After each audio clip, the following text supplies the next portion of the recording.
দর্শক, আমরা প্রতিবেদনটি দেখলাম। স্টার্টআপ ফান্ডিং নিয়ে আলোচনার জন্য আমাদের সঙ্গে যুক্ত হয়েছেন Bangladesh association of software and information services বেসিসের সাবেক সভাপতি সৈয়দ আলমাস কবির। এ সময় বাড়িতে আপনাকে স্বাগত জানাচ্ছি। আমরা স্টার্টআপ নিয়ে প্রতিবেদনটি দেখছিলাম, আপনিও দেখছিলেন, আমি খেয়াল করছিলাম। তো প্রতিবেদনে একটা বিষয় কিন্তু স্পষ্ট, যে বিনিয়োগ করা হচ্ছে কিন্তু সেইভাবে স্টার্টআপ কোম্পানিগুলো দাঁড়াচ্ছে না। এই যে স্টার্টআপ শব্দটা স্টার্ট অফ হয়ে যাচ্ছে, স্টার্ট তো ঠিকই হচ্ছে কিন্তু সেভাবে আর সেটা এগিয়ে যাচ্ছে না, এর পিছনের কারণটা কি? দেখুন, স্টার্টআপ কোম্পানি সবগুলো যে সাকসেসফুল হবে এর কোনো মানে নেই। ইনফ্যাক্ট যদি আপনি সারা পৃথিবীতে চিন্তা করেন, দেখবেন যে অনলি 10% স্টার্টআপ কিন্তু অ্যাকচুয়ালি সাকসেসফুল হয় এবং তারা কিন্তু আস্তে আস্তে প্রোগ্রেস করে আস্তে আস্তে বড় হতে থাকে। বাকিরা প্রায় 90%ই বলতে পারেন তারা কিন্তু আস্তে আস্তে বসে যায় এবং ওই উদ্যোক্তারা কি করে, তারা আবার অন্য একটা নতুন উদ্যোগ নিয়ে আসে। এটা কিন্তু একটা সারা পৃথিবীতে একটা প্র্যাকটিস। কিন্তু বাংলাদেশে যে প্রবলেমটা হচ্ছে, যে বাংলাদেশে আমাদের যে স্টার্টআপগুলো যে বড় হবে, ওই যে 10%-এর কথা বললাম, তারা যে বড় হবে, সেই বড় হতে গেলে যে তার যে অর্থায়ন প্রয়োজন, সেই অর্থায়নটা যথেষ্ট পরিমাণে না। সরকার থেকে কয়েকটা প্রকল্প আছে, এই যে স্টার্টআপ বাংলাদেশের কথা শুনলাম, এই ধরনের একটা ভেঞ্চার ক্যাপিটাল কোম্পানি সরকার তৈরি করেছে, সেখান থেকে কিছু হাতে গোনা কয়েকটা কোম্পানিকে তারা অর্থায়ন করতে পেরেছে। কিন্তু আরও যে প্রাইভেট যে ইকুইটি ফার্মগুলো আসবে, ভেঞ্চার ক্যাপিটাল ফার্মগুলো আসবে, সেই রকম বাংলাদেশে ইনফ্রাস্ট্রাকচারটা তৈরি হয়নি। আরেকটা জিনিস আপনি দেখেন যে অন্যান্য দেশ যদি আমরা কম্পেয়ার করি, মনে করেন ইভেন পাকিস্তান যদি কম্পেয়ার করি, আমি ইন্ডিয়া বাদ দিলাম, পাকিস্তান যদি কম্পেয়ার করেন, ভিয়েতনাম কম্পেয়ার করেন, ইন্দোনেশিয়া, মালয়েশিয়া, তাহলে কিন্তু দেখবেন যে বিদেশি বিনিয়োগ এখানে অনেক বেশি আসছে। বাংলাদেশেও আসছে। বাংলাদেশে আমরা যদি হিসাব করি তাহলে দেখবো যে এই বছরের যদি প্রথম অর্ধে, আমরা তো জুন শেষ করলাম, এখানে একটা বড়, এই বছর একটা খুব ভালো একটা বিনিয়োগ এসেছিল, প্রায় 120 মিলিয়নের মতো, 120 মিলিয়ন ইউএস ডলারের মতো। কিন্তু এটা একটা এক্সেপশন, বিকজ একটা বড় প্রায় 100 মিলিয়ন 110 মিলিয়নের একটা মার্জার অ্যান্ড অ্যাকুইজিশন হয়েছে, সেই কারণে এটা হয়েছে। কিন্তু বাকি তো কিন্তু মাত্র 10 মিলিয়ন। সো এই জিনিসটা কিন্তু আরো মিনিমাম 10 গুণ হওয়া উচিত ছিল। মানে মিনিমাম আমাদের 100 মিলিয়ন বাইরে থেকে, বিভিন্ন দেশ থেকে বাংলাদেশে ইনভেস্টমেন্ট আসা উচিত ছিল এই স্টার্টআপগুলোতে, যেটা ধরেন অন্যান্য দেশগুলোতে আসছে, আমাদের যারা কম্পিটিটর সেগুলোতে আসছে। কেন আসছে না বাংলাদেশে? 2-3টা কারণ।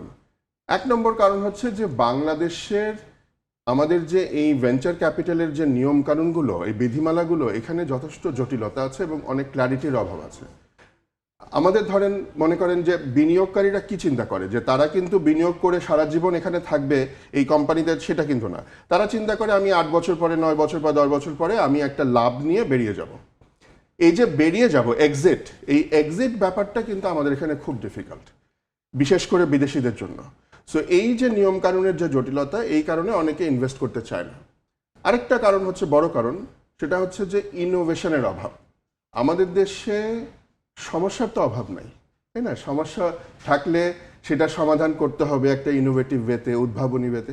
কিন্তু আমাদের দেখা যায় কি, সব কপি পেস্ট। হয়তো বিদেশে কিছু একটা হচ্ছে, সেটার আমরা কপি পেস্ট করার চেষ্টা করছি, অথচ বাংলাদেশের কনটেক্সটে সেটা হয়তো প্রযোজ্য না ঠিক মতো। সো ইনোভেশন আমাদের মধ্যে কম আছে, আমাদের মধ্যে সৃজনশীলতা কম আছে। এটা তো আসলে ছোটবেলা থেকে আমাদের যে লেখাপড়ার যে সিস্টেম, আমরা কিন্তু মুখস্থ করতে বেশি ভালোবাসি, ওটাইতেই আমরা অভ্যস্ত। আমরা যে নতুন করে কিছু একটা শিখবো, নতুন কিছু কিছু বানাবো, নতুন চিন্তা করব, সেইটা আমাদের মধ্যে নাই। সো এটাও একটা বড় কারণ। এই 2টা কারণের জন্য আমার মনে হয় যে বিদেশি বিনিয়োগ আসে না, দেশীয় বিনিয়োগকারীরাও উৎসাহিত হয় না। কেননা আপনার মধ্যে যদি ইনোভেশন না থাকে, মানে আপনার প্রোডাক্ট বা সার্ভিস সেটাকে আপনি তো স্কেল আপ করতে পারবেন না। আপনার হয়তো এলাকায় করবেন, পুরো দেশে নিয়ে যেতে পারবেন না, বিদেশে নিয়ে যেতে পারবেন না, তখন ইনভেস্টররা ইন্টারেস্টেড হয় না। এটা একটা আমাদের দেশের জন্য একটা বড় অসুবিধা। আরেকটা যেটা বলবো, আমরা সেটা শুনলাম যে স্টার্টআপ বাংলাদেশ, এটা তো হয়েছে গত 2-3 বছর ধরে, প্রতি বছরই 100 কোটি টাকা কিন্তু বরাদ্দ দেওয়া হচ্ছিল। কিছু কোম্পানিকে, আবার 37টা কোম্পানিকে স্টার্টআপ বাংলাদেশ থেকে অর্থায়ন করা হয়েছে। কিন্তু ওই দেখেন মাত্র 37টা, মানে ওয়াই নট 370টা? হ্যাঁ, কিন্তু বিকজ 370টা কোম্পানি পাওয়াই যাচ্ছে না, যে সেখানে যে আপনি যে ইনভেস্ট করবেন সেরকম কোম্পানি পাওয়া যাচ্ছে না। কয়েকটা কোম্পানি আমাদের এখানে খুব ভালো করেছে, যেমন ধরেন পাঠাও করেছে, চাল ডাল করেছে, এরকম বেশ কয়েকটা কোম্পানি আছে যাদের নাম আমরা সবসময় শুনি। তাদের জানি যে বিদেশ থেকে অনেক ইনভেস্টমেন্ট এসছে। কিন্তু বেশিরভাগ কোম্পানিতে এই ধরনের সমস্যা। আরেকটা সমস্যার কথা বলি, আমাদের যারা উদ্যোক্তা আছে মেধাবী ছেলেমেয়ে, তারা কিন্তু সুন্দরভাবে চিন্তা ভাবনা করে সবাই না, অনেকেই কিন্তু কিছু কিছু এ ধরনের ভালো ভালো প্রোডাক্ট বা সার্ভিস তারা নিয়ে আসার চিন্তা ভাবনা করেছে, কিন্তু তাদের কোনো বিজনেস প্ল্যান নাই। তারা হয়তো টেকনিক্যালি সাউন্ড, কিন্তু তারা হয়তো মার্কেটিং এ ভালো জানে না, তারা ফাইন্যান্সিং ভালো বুঝে না। সো একটা যে আমার বিজনেস প্ল্যান থাকবে এবং আমার একটা রাইট টিম থাকবে, যে আমি হয়তো টেকনিক্যালি ভালো, আমার বন্ধুটা মার্কেটিং এ ভালো, আরেকটা বন্ধু হচ্ছে ফাইন্যান্সিং এ ভালো, সে ফাইন্যান্সটা ভালো বুঝে, এই তিনজন মিলে যে একটা টিম করে একটা কাজ করবে, এই জিনিসটাই বেশিরভাগ ক্ষেত্রে হয় না। আপনি বলছিলেন যে আমাদের পার্শ্ববর্তী দেশ ভারত বা পাকিস্তানও বিদেশি ফান্ডিং পাচ্ছে, কিন্তু আমরা পাচ্ছি না, এবং কপি পেস্টের একটা প্রবণতার কথা আপনি বললেন। এটার আসলে প্রতিবন্ধকতাটা কোথায়, ল্যাকিংসটা কোথায় রয়ে যাচ্ছে যে তারা পারছে কিন্তু আমরা পারছি না?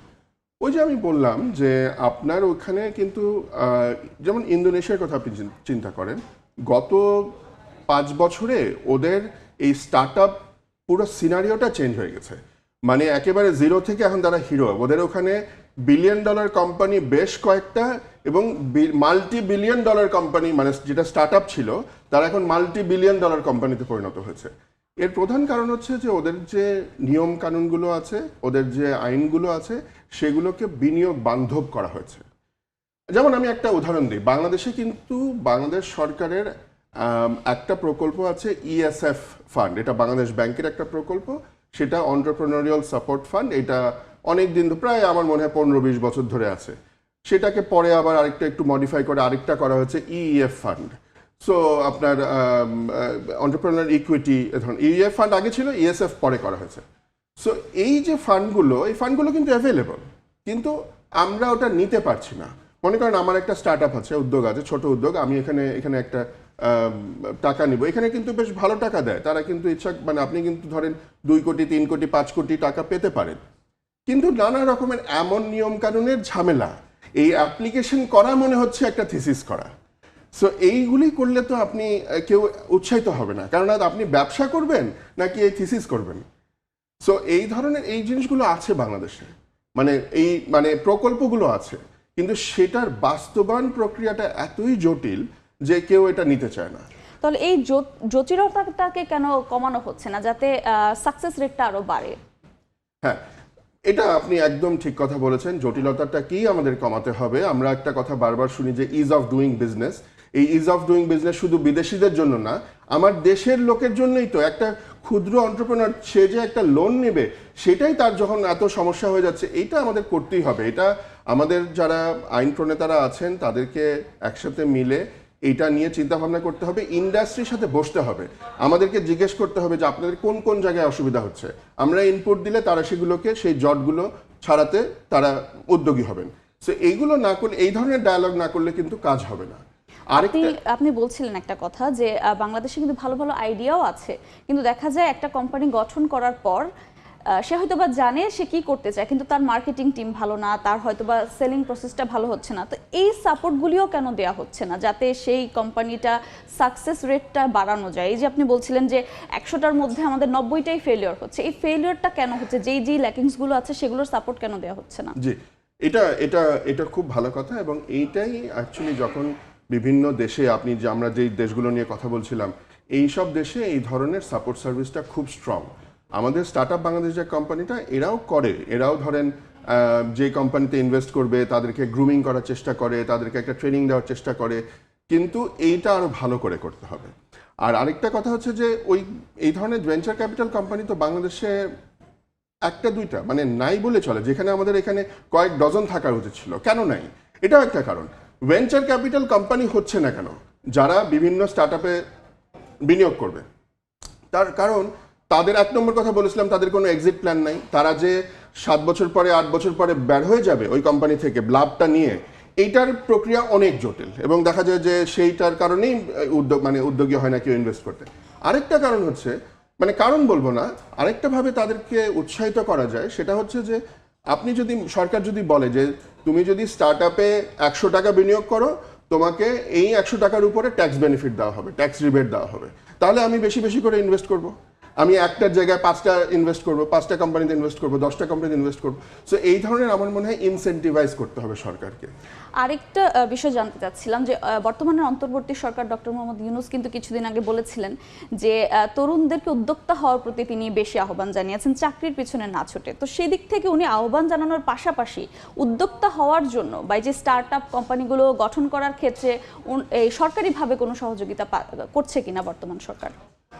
মানে আমাদের প্রফেসর মোহাম্মদ ইউনূসের তো সোশ্যাল বিজনেসের আইডিয়াটা তো একটা সারা পৃথিবীতে সাড়া ফেলে দিয়েছে। আমাদের উদ্যোক্তারা, আমাদের তরুণরা, তারা যদি এই ধরনের সোশ্যাল বিজনেস নিয়ে এগিয়ে আসে, আমি বলবো তারা সাকসেসফুল হবেই। কিন্তু ওই যে শর্ত থাকে যে তার যে সোশ্যাল বিজনেস করতে হবে সেটাও তো একটা বিজনেস। সেই সোশ্যাল বিজনেস করতে হলে তার একটা বিজনেস প্ল্যান থাকতে হবে। আমি বিজনেস প্ল্যান ছাড়া কোনো জায়গায় যদি শুরু করে দিই, কোনো বিজনেস শুরু করে দিই, তাহলে তো আমার একটা না একটা সময় গিয়ে আমি হোঁচট খাবই। সো এইটার ব্যাপারে আমার মনে হয় সরকার থেকে, আমি অন্তর্বর্তীকালীন সরকারকে মানে আমার আস্থা আছে যে ওনারা এটা নিয়ে কাজ করছেন। এই যে 100 কোটি টাকা এবার বাজেটে বরাদ্দ রাখা হয়েছে, এটা একটা ভালো সাইন। আমি বলবো যে তাদেরকে ধন্যবাদ জানাচ্ছি। কিন্তু যেটা আপনি বললেন যে এই ধরনের ট্রেনিংয়ের ব্যবস্থাগুলো বা গ্রুমিংয়ের ব্যবস্থাগুলো আমাদের করা দরকার এবং অনেকগুলো ইনকিউবেটর তৈরি করা দরকার। যে ইনকিউবেটরে গিয়ে আমি হয়তো অফিস করব এবং আমাকে নানা রকমের শেখানো হবে, মার্কেটিং শেখানো হবে, অ্যাকাউন্টিং সম্বন্ধে শেখানো হবে। আমি হয়তো টেকনিক্যাল ব্যাপারটা খুব ভালো জানি, কিন্তু আমি অ্যাকাউন্টিং জানি না, তা আমাকে তো শেখাতে হবে। সো এগুলো আমার মনে হয় এই ধরনের ইনকিউবেটর অনেক তৈরি করে সেখানে এই ট্রেনিংগুলো করা দরকার। আচ্ছা, সরকারিভাবে কিন্তু চাকরির জন্য প্রস্তুত করা হয়, যেমন শেফের কোর্স করানো হচ্ছে, বিভিন্ন গ্রাফিক্স ডিজাইনের কোর্স আছে। সেখানে এই ধরনের স্টার্ট আপ কোম্পানি গঠন করার ক্ষেত্রে যে ধরনের যা শেখা দরকার, যে ট্রেনিং বা যে গ্রুমিংটা দরকার, সেটা কেন সরকারিভাবে করছে না? মানে যেটা বললাম যে করা উচিত, ডেফিনেটলি করা উচিত, কিন্তু এই যে স্টার্ট আপ বাংলাদেশ লিমিটেড যেটা করা হয়েছে, এটারই আসলে দায়িত্ব কিন্তু শুধু অর্থ বিনিয়োগ তো না, এখানে তাদেরকে যে বিনিয়োগ করলাম সেই কোম্পানিটা যাতে সাকসেসফুল হয় সেটা তো আমাকে এনশিওর করতে হবে। তো সেই কারণে তাদেরকে আমার গ্রুমিং করতে হবে। তো এটা করার কথা তাদের, তারা করছে, কিন্তু আমি যেটা বলছি যে এটা যথেষ্ট না।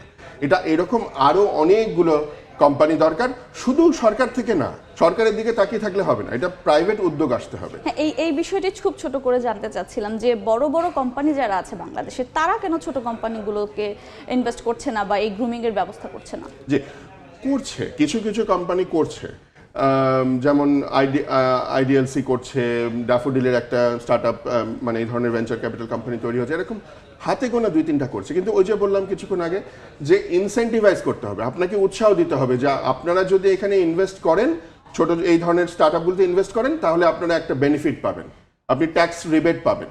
তখন বড় বড় যে আমাদের গ্রুপ অফ কোম্পানিজগুলো আছে তারা এগিয়ে আসবে, তারা বিনিয়োগ করবে বড় বড়, এবং লোকাল বিনিয়োগ যখন হবে তখন সেটা দেখে উৎসাহিত হবে বিদেশিরা যে আমরাও তখন বিনিয়োগ করি। সো লোকাল বিনিয়োগ কিন্তু ভেরি ভেরি ইম্পর্টেন্ট আমাদের বিদেশি বিনিয়োগ অ্যাট্রাক্ট করার জন্য। অনেক ধন্যবাদ আপনাকে সময় দেওয়ার জন্য। অনেক স্টার্ট আপ ফান্ডিং নিয়ে আলোচনা আমার সঙ্গে যুক্ত ছিলেন Bangladesh association of software and information services বেসিসের সাবেক সভাপতি সৈয়দ আলমাস কবির।